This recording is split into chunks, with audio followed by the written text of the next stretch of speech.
Good morning, class. This is Miss Ferro, and today we talk about the war poets. The war poets were a group of writers called the war poets because they wrote about the First World War. They are Siegfried Sassoon, Rupert Brooke, and Wilfred Owen, who is considered the greatest of these poets. These writers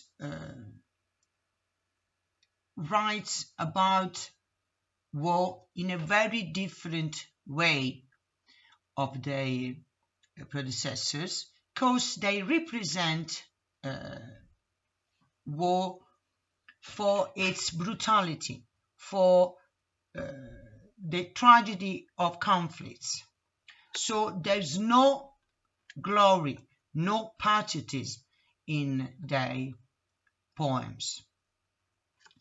Wilfred Owen, who is considered the greatest of this group, was killed during the First World War, and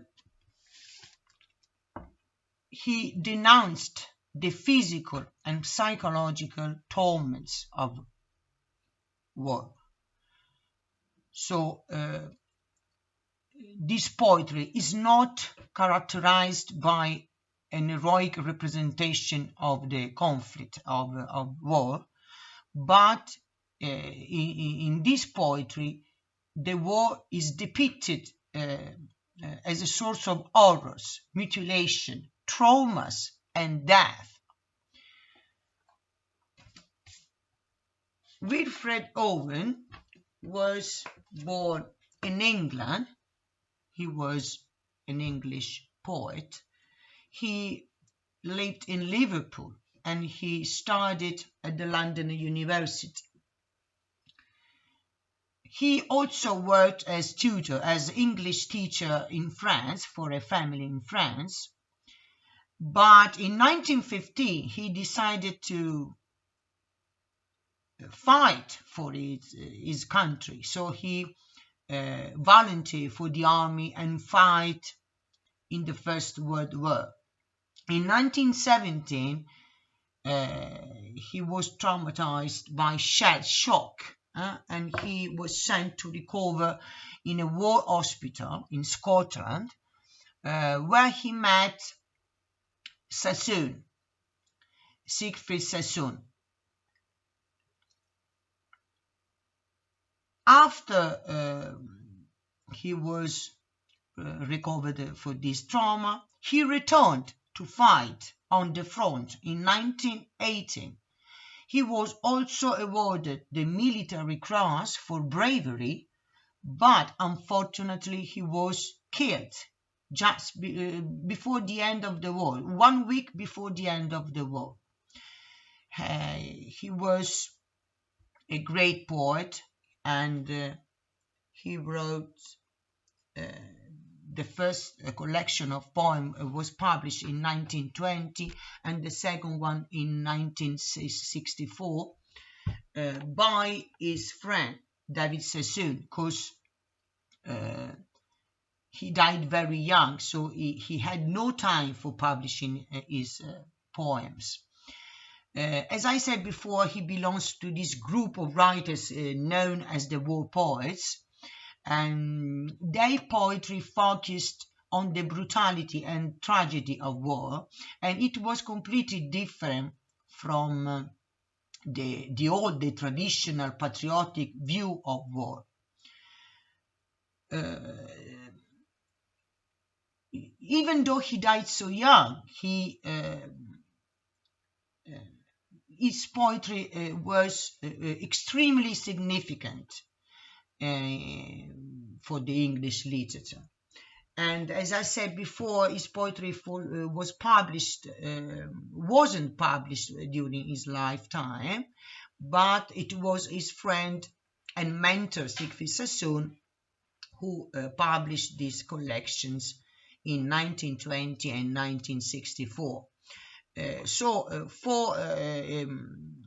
For Owen, and all these poets of this group, there's no honor or glory in war, but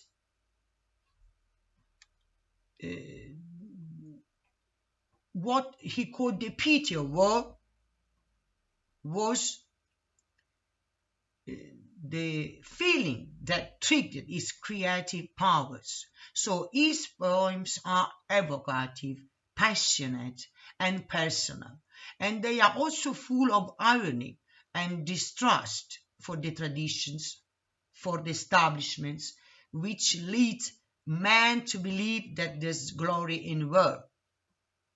His poetry was also technically innovative, and he used alliteration in a very original way.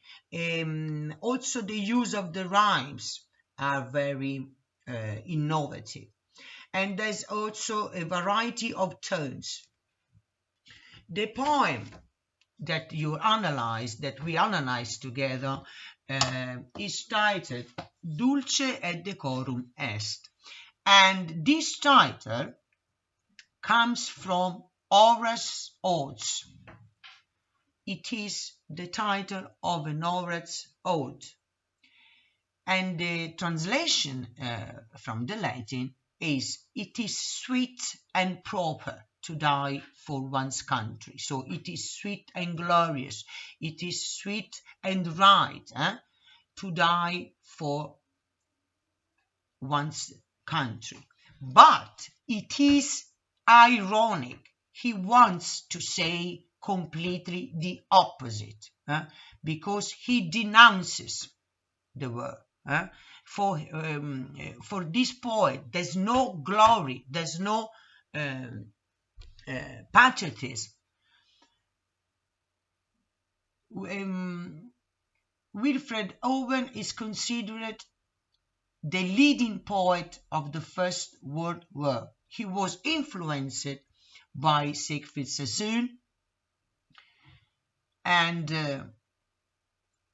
unfortunately he died 1 week before the armistice.